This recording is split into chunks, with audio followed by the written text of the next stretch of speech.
Hi, I've recently been back to England where we did some impromptu filming. It was very quickly put together and we didn't have our normal equipment, so please forgive the sound quality, but we thought you would find these films interesting. Hi, my name's Kevin Hicks. Welcome to my YouTube channel, The History Squad. Now I'm here with my friend Steve Arnold and my son Josh, both of the Oxford household of the reenactment group for the Wars of the Roses. And what we're going to cover this afternoon is we're going to look at the arming of a billman or a common foot soldier. So what we've done so far is we've got Steve with the lower part of his body covered with armour on his legs and a skirt of mail. Yeah. Now he would be a retained man. He will be part of a household. So he's important, whereas Joshua is dressed as a levied man. He's just the basic common soldier. He's been recruited from the countryside. He's not got all that fantastic gear, but he's on the way up because he's got a very good helmet, sallet, and a sidearm as well. So he's not doing too bad, but he's just got a bend to show who he supports, right? The blue boar there. So he's going to put on a jack, a padded jack that also has mail, maillot. We call it chain mail nowadays, don't we? But it's maillot.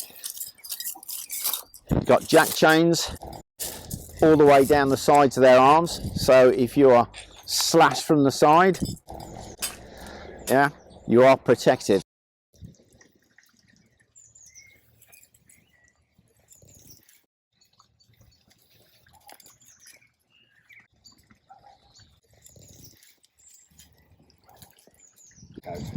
Yeah.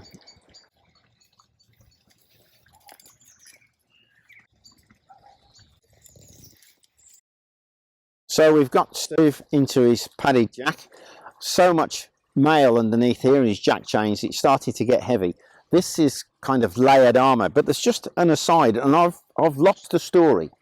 So if any of you out there can resurrect the story from the medieval times, that when soldiers in London had their jacks on and they went into inns, they had to remove their jacks before they went into the inn because they were so oily and full of vermin they would be beaten. Now that's a story I heard years ago when I was working at Warwick Castle, but I've been unable to find it. If any of you can find that for me, I would really appreciate it.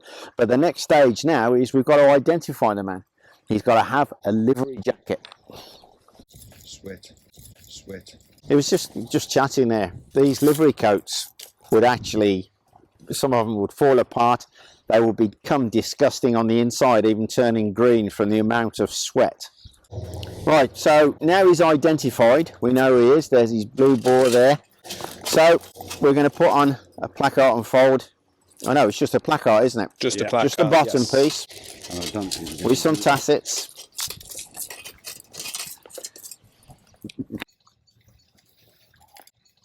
So we've squeezed Steve into his placard and his lames and his tassets. So as you can see, he's starting to get armoured up.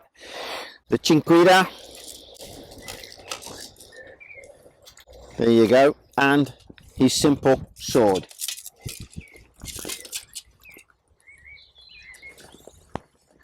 But as you'll notice, this is just right for slitting.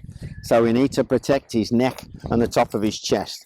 And we've got a superb example here of what's called a standard of mail.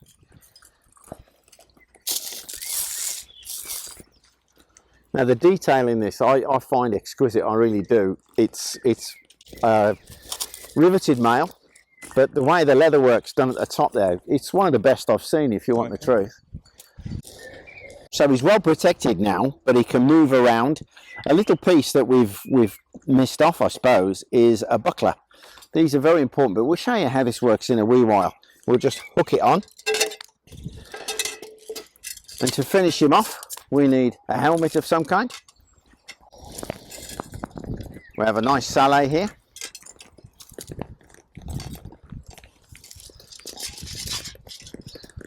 That's really close fitting, though. That's really nice. It's a visored sallet. Gauntlets. I can tell you from bitter experience, you don't want to fight without gloves on.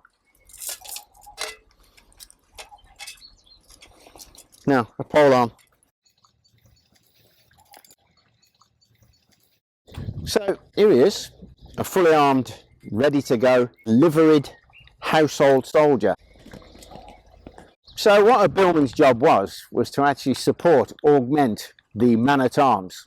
Yeah, you got your man-at-arms in all that magnificent armour, this fully professional soldier. Then just below him you have this liveried billman, and then you have your levied soldiers. So what we're going to do, we're going to attempt to show you how these things were worked. Yeah, but there's only 3 of us. Normally there'll be a group of 21 led by their vintner. Yeah, so let's give it a go. Bit of a laugh really. Right, on you go, Steve. Carry! Turn your faces away from your staves. Front rank. Low couch.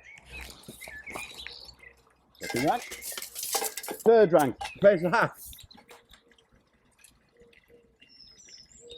So you imagine just one group of 20 men, all the rear rank doing this, ready to hack down on anybody who breaks through.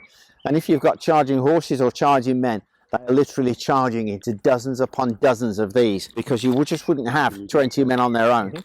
There will be groups and groups and groups, all working together, but controlled locally. That's great. Well, I hope you enjoyed our film. If you did, like, share, subscribe. If you're already a subscriber, hey, thanks a million, and a special thanks to Steve and Josh here. Now, the Oxford household. Yep, the Oxford household. If anybody out there in the audience is interested in joining or getting into reenactment, you can find our website in the description below. That's great. Now, we have a Patreon account, and I've got to give a shout out to some of those wonderful people who are supporting us. So, Ryan Partington, thanks buddy, Jake Kahn, and Taylor Powell, thanks a bunch, and we'll see you soon.